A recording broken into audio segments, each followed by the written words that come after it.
ہر مسلمانوں کے اوپر فرض ضروری.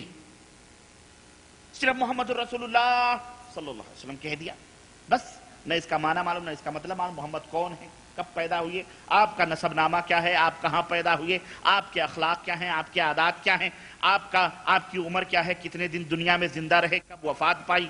کچھ لوگ تو یہ بھی کہتے ہیں وفات ہی نہیں پائی. کچھ لوگ تو اسی عدم معرفت کی بنا پر یہی کہتے ہیں کہ وفات ہی نہیں پائی اور عید میلاد النبی بڑے ڈھائی سے منا رہے ہیں. کہ تم ہم کو کہتے ہو کہ نبی وفات پا گئے تو ان کی وفات پر یہ عید کیوں منا رہے ہو، خوشیاں کیوں منا رہے ہو. انہوں نے کیا کہا جاؤ ہم مانتے ہی نہیں ہیں کہ نبی مرے ہیں، ہم مانتے ہی نہیں وفات پائے ہیں، نبی ہمارے درمیان موجود ہیں، تو جب موجود ہیں تو ہم خوشیاں نہ منائیں تو اور کیا کریں. استغفر اللہ. اس طرح کے فلسفے. کل ہی کی کیسٹ میں سن رہا تھا، ایک پروفیسر کوئی ہیں قادری صاحب، طاہر القادری، ان کی 3 کیسٹیں میرے پاس گاڑی میں موجود ہیں. میں سن رہا تھا، مجھے حیرت ہوئی. میں اس لیے سن رہا تھا کہ تاکہ یاروں کی کچھ نکتہ دانیاں سے استفادہ کرتے ہوئے میں کل کے محاضرے میں، لیکچر میں اپنے بھائیوں کو کچھ بتا سکوں. اور رب ذوالجلال کی قسم ہے 3 کیسٹیں اس کی تقریریں ہوئی ہیں. پروفیسر ہیں، ڈاکٹر ہیں، بہت بڑے. لیکن واللہ بتا رہا ہوں، کہتے ہیں نا کہ ریتوں کا ایک پہاڑ کھڑا کر دو اور ایک پھونک سے جس طرح سے وہ ریتوں کے پہاڑ ختم ہو جاتے ہیں. میں آپ کو ایک ایسا نسخہ بتا کے جاؤں گا، زیادہ نہیں، کہ ہم تو یہ دعویٰ کرتے ہیں ہمارا ایک معمولی بھائی کم پڑھا لکھا بھی اللہ کے فضل و کرم سے ان ریتوں کی دیواروں سے قرآن و سنت کی ایک پھونک سے اڑا کے بالکل پست کر دے گا، زمین بوس کر دے گا. ان کے دلائل کو براہیں. دلائل کیا ہے؟ دلائل قرآن، بخاری، لمبی چوڑی، اور پھر نعرے، اور پھر جشن کے دعوے اور جلوس عید میلاد النبی کے فلسفے اور اللہ اکبر اللہ اکبر.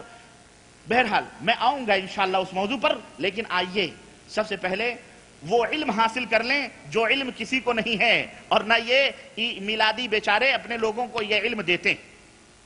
لیکن ہم دونوں باتیں، دونوں رخ دکھاتے ہیں، تصویر کے دونوں رخ دکھاتے ہیں. ایک طرف تو ہم آپ کے ایمان اور عقیدے کو محمد الرسول اللہ صلی اللہ علیہ وسلم کی تعلیم سے پختہ کر دیں گے، اور دوسری طرف وہ شکوک اور شبہات جو اس امت میں ڈالے گئے ہیں ان کے بھی جوابات دے دیں گے، تاکہ یہاں سے جب اٹھو تو دل بالکل شاداں، فرحاں، مسرور اور مسرت میں رہے. کوئی کسی قسم کا ڈاؤٹ یا کسی قسم کی کوئی وسوسہ آپ کے دماغ میں نہ رہے. اور ہوگا بھی تو انشاءاللہ. میری عادت ہے کہ محاضرے لیکچر کے بعد سوالات و جوابات کی محفل ہوتی ہے، آپ حضرات ضرور سوال کیجئے گا.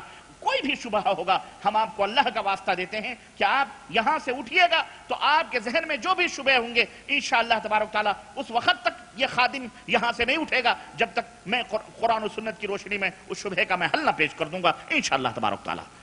اور اگر علم نہیں ہوگا تو میں کم علم آدمی ہوں، میں کہہ دوں گا کہ کسی بڑے عالم سے دریافت کر سکتے ہیں، مجھے اس میں کوئی یار نہیں ہے، مجھے نہیں پتا ہے. بات ختم ہے کہ نہیں؟ بہرحال میرے عزیزوں، ایک مسلمان پر میں نے ابھی بتلایا کہ نبی صلی اللہ علیہ وسلم کی معرفت کا مطلب کیا ہے. نبی صلی اللہ علیہ وسلم کی معرفت کا مطلب یہ ہے کہ ایک مسلمان پر یہ ضروری ہے کہ وہ نبی کریم صلی اللہ علیہ وسلم کے نام مبارک کو جانے کہ تمہارے نبی کا نام کیا ہے، نبی کا نام کیا ہے. بہت سارے ایسے سوالات ہم نے کئی مجلسوں میں کیے، نبی صلی اللہ علیہ وسلم کا کیا نام ہے؟ کوئی کہتا ہے جبریل علیہ السلام. واللہ بتا رہا ہوں، اللہ کی قسم نبی کا نام نہیں معلوم ہے اس بندے. اور مجھے کسی نے بتلایا، میں یہاں تو خیر وہ مجھے کسی نے بتلایا کہ ایک انڈیا میں پروگرام چل رہا تھا کسی وقت، کون بنے گا کروڑ پتی. تو کوئی مسلمان بھی گیا اس میں کروڑ پتی بننے کے لیے. تو ایک کوئی تھا سوال کرتا تھا، سوال کرنے والے نے سوال کیا تمہارے نبی کا نام کیا ہے؟ واللہ مجھے لوگوں نے بتلایا کہ وہ نبی صلی اللہ علیہ وسلم کا نام نہیں بتا سکا.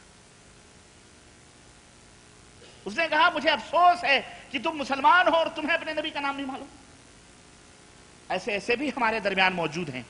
تو اگر ہمارے درمیان موجود ہیں تو میرے عزیزوں، میرے بھائیوں، آؤ ہم تمہیں یہ سب بنیادی باتیں سکھائے دیتے ہیں. آج کی مجلس میں اٹھ کے جاؤ گے تو انشاءاللہ مختصراً حضرت محمد الرسول اللہ صلی اللہ علیہ وسلم کی زندگی کا ایک خاکہ دریا کو کوزے میں سمو کر دینے کی ذمہ داری یہ بندے ناچیز لے رہا ہے. تو ایک مسلمان کے اوپر ضروری ہے کہ وہ اس کی معرفت حاصل کرے.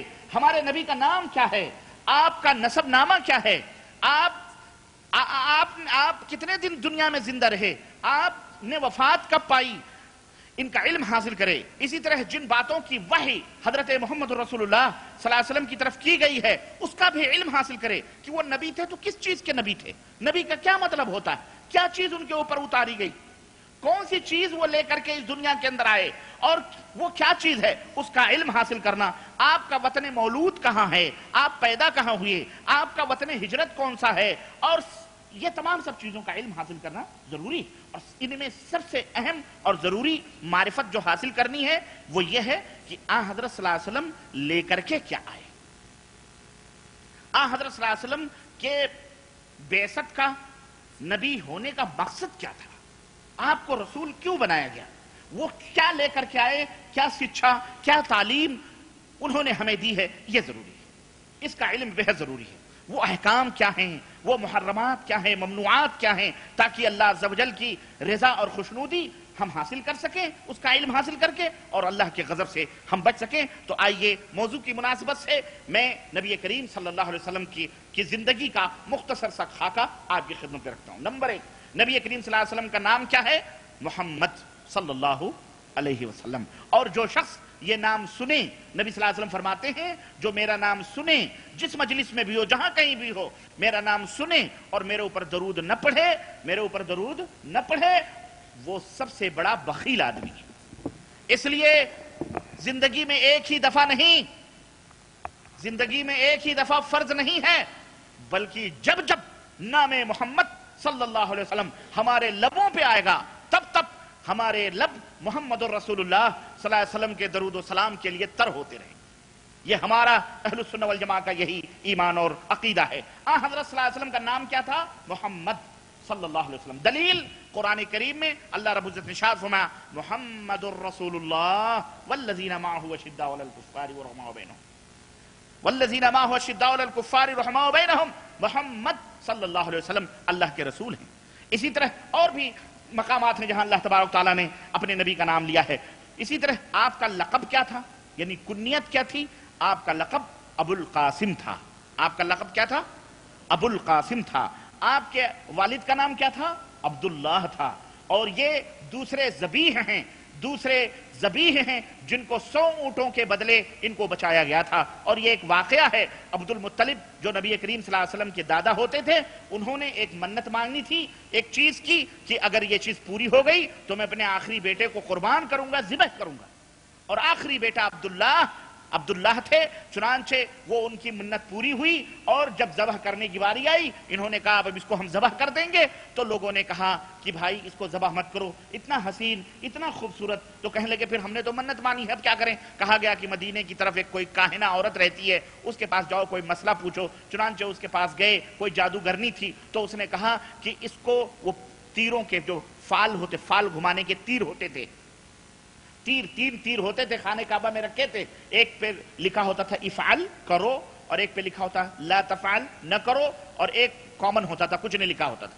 تو اس نے کہا جاؤ گھماؤ اس کو اور نکالو، اگر یہ آتا ہے کرو تو اس کے بدلے 10 اونٹ ذبح کرو. اس کے بدلے کتنا ذبح کرو، 10 اونٹ. اور اس وقت تک گھماتے رہو، اس وقت تک گھماتے رہو جب تک کہ یہ نہ نکل آئے کہ لا تفعل نہ کرو. چنانچہ وہ آئے تو انہوں نے گھمانا شروع کیا، نکالا تو کہا قربانی کرو، افعال کرو. تو پھر 10 اونٹ عبد المطلب نے بڑھائے. پھر کہا پھر گھماؤ، پھر گھمایا گیا، پھر نکلا افعال کرو کرو. پھر 10 اونٹ بڑھایا گیا، کتنے ہو گئے، 20. پھر گھمایا گیا 30. یعنی افعال نکلتا رہا. جب 100 عدد اونٹ کی پوری ہو گئی تب نکلا لا تفعل نہ کرو. تو 100 اونٹوں کو ذبح کیا گیا نذرانے میں، تب عبداللہ کی جان بچی. تو ان کو ذبیح ثانی بھی کہا جاتا ہے. المہم ان کا نام عبداللہ تھا. کن کا، نبی کریم صلی اللہ علیہ وسلم کے والد کا. اور نبی کریم صلی اللہ علیہ وسلم کی ماں کا کیا نام تھا، آمینہ. اور نبی صلی اللہ علیہ وسلم کے دادا کا کیا نام تھا، عبد المطلب. اور پردادا کا نام کیا تھا، ہاشم. اور یہ ہاشم جو تھے یہ قریش میں سے تھے، اور قریش یہ عرب میں سے تھے. اور عرب کن کو کہا جاتا ہے، عرب ان کو کہا جاتا ہے جو ذریت اسماعیل ابن ابراہیم علیہ السلام سے تعلق رکھتے ہیں، ان کو عرب کہا جاتا ہے. چنانچہ آپ کا مکمل نسب نامہ کم از کم اتنا تو یاد رہے، محمد بن عبداللہ بن عبد المطلب بن ہاشم. اتنا تو کم از کم یاد رکھنا چاہیے. مکمل نسب نامہ جو ہے وہ کچھ اس طرح سے ہے: محمد بن عبداللہ بن عبد المطلب بن ہاشم بن عبد مناف. ان کا نام عبد مناف جو تھا ان کا نام مغیرہ تھا.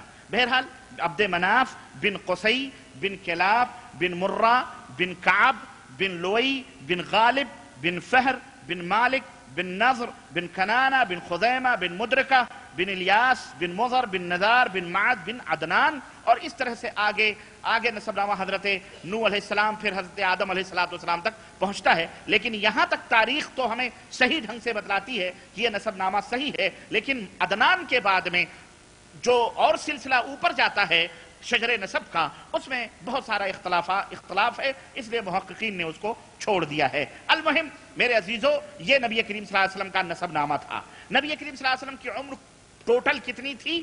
63 برس. 63 برس کی عمر حضرت صلی اللہ علیہ وسلم نے پائی. 40 سال کی عمر جب آپ حضرت کی گزر گئی تو اس وقت آپ کو نبی بنایا گیا. 40 سال قبل نبوت کی عمر اور 23 برس حضرت صلی اللہ علیہ وسلم نے نبی ہونے کے بعد کی عمر پائی. کتنے برس؟ 23 برس. اقرا بسم ربک الذی خلق، یہ آیت چند آیتیں غار حرا میں اتری تھیں. اقرا کہہ کر آپ کے سر پر تاج نبوت رکھا گیا. اقرا کہہ کر آپ کے اوپر کیا رکھا گیا؟ سر پر نبوت کا تاج رکھا گیا. غار حرا وہ غار کو کہتے ہیں جو مکہ مکرمہ کی ایک پہاڑی میں واقع ہے. تو نبوت اقرا کہہ کر کے ملی. اور رسالت کا تاج کب رکھا گیا؟ یا ایھا المدثر کہہ کر کے رسالت کا تاج رکھا گیا. حضرت صلی اللہ علیہ وسلم پہلے نبی بنائے گئے پھر رسول بنائے گئے. پہلے نبی بنائے گئے. جب نبی بنائے گئے تو کچھ دنوں تک وحی کا سلسلہ منقطع ہو گیا. بعد میں پھر دوبارہ وحی کئی دنوں کے بعد 50-60 کے دنوں کے بعد مختلف روایات ہیں نازل ہوئی. تو اس وقت جو وحی نازل ہوئی وہ یا ایھا المدثر قم فانذر، یہ آیت کریمہ، یہ وربک فکبر، یہ چند آیتیں نازل ہوئیں. تو یہ اس کی تشریح میں بھی بتاتا ہوں. یہ آیتیں نازل ہوئیں. یہ آیات نازل کر کے اللہ تبارک تعالیٰ نے رسالت بھی حضرت صلی اللہ علیہ وسلم کو سونپی. آپ کا پیدائشی وطن کہاں ہے؟ مکہ مکرمہ ہے. رہائشی وطن جہاں آپ نے مستقل سکونت اختیار فرمائی وہ کہاں ہے؟ ہجرت طیبہ کے بعد ہجرت کر کے جہاں آپ گئے اس کا نام مدینہ ہے. اس کا نام کیا ہے؟ مدینہ. اور اس کا نام طیبہ بھی ہے، طابہ بھی ہے. اس کا پرانا نام یثرب یا یثرب تھا. جس کا پرانا نام کیا تھا؟ یثرب یا یثرب تھا. اچھا، یہ آپ کا ہجرت کے بعد کا شہر تھا. حضرت صلی اللہ علیہ وسلم جب نبی بنائے گئے، رسول بنائے گئے، اس وقت حضرت صلی اللہ علیہ وسلم نے کون سی دعوت شروع کی؟ سب سے پہلے کس سے ابتدا کی؟ آپ کو کیا چیز دے کر کے بھیجا گیا؟ اللہ تبارک تعالیٰ نے سب سے پہلے کس چیز کی دعوت دینے کا حکم دیا؟ نمبر 1 سب سے پہلی دعوت یہ تھی کہ آپ اللہ کے ساتھ شرک کرنے سے لوگوں کو روکیں. اللہ کے ساتھ شرک باللہ سے ڈرائیں اور اللہ کے عذاب سے لوگوں کو ڈرائیں. توحید کو سینوں سے لگانے کا آپ حکم دیں. چنانچہ اللہ تبارک تعالیٰ نے فرمایا یا ایھا المدثر، اے کملی اوڑھنے والے یا اے چادر اوڑھنے والے، قم فانذر، کھڑے ہو جائیے اور ڈرائیے لوگوں سے. کس چیز سے ڈرائیے؟ کہ شرک کرو گے اللہ کے عذاب میں ملوث ہوگے، اس بات سے ڈرائیے. وَرَبَّكَ فَكَبِّرْ، اور اے نبی اپنے رب کی عظمتوں کو، اپنے رب کی تکبیر اور اس کی بڑائی بیان کیجئے. ان بت پرستوں اور ان صنم قدوں کے پجاریوں کو اور ان بتوں کے پوجا کرنے والوں کو، دیوی اور دیوتاؤں کے 360 خدا ماننے والوں کو آپ ان کے سامنے اللہ کی تکبیر، اللہ کی بڑائی بیان کیجئے. یہ اللہ کی بڑائی بیان نہیں کر رہے. کیوں؟ جو مشرک ہوتا ہے وہ اللہ کی بڑائی نہیں بیان کرتا ہے، وہ جھوٹا ہوتا ہے. جو مشرک ہوتا ہے تو سب سے بڑا جھوٹا وہی مشرک ہوتا ہے، وہ اللہ کے ساتھ شرک کرتا ہے. تو اس طرح سے اللہ تبارک تعالیٰ نے سب سے پہلی دعوت جو حضرت صلی اللہ علیہ وسلم کو دے کر کے بھیجا وہ کون سی دعوت تھی؟ شرک سے ڈرانے کی، توحید کو اپنانے کی. شرک سے ڈرانے کی اور توحید کو اپنانے کی دعوت تھی. یہ اللہ تبارک تعالیٰ نے بتائی. آپ صلی اللہ علیہ وسلم 10 برس تک مکے کے اندر توحید کی دعوت دیتے رہے.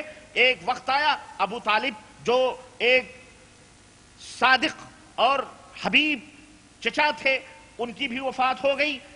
وہ مہربان بیوی جو گھر میں شکر و اطمینان کے کلمات کہتی تھی، وہ بھی دنیا سے رخصت ہو گئی خدیجہ رضی اللہ تعالی عنہا۔ جب چلی گئیں اس وقت مکے والوں کی سازشیں اور بڑھیں، تو عرش والے نے کہا تجھے مکے کے لوگ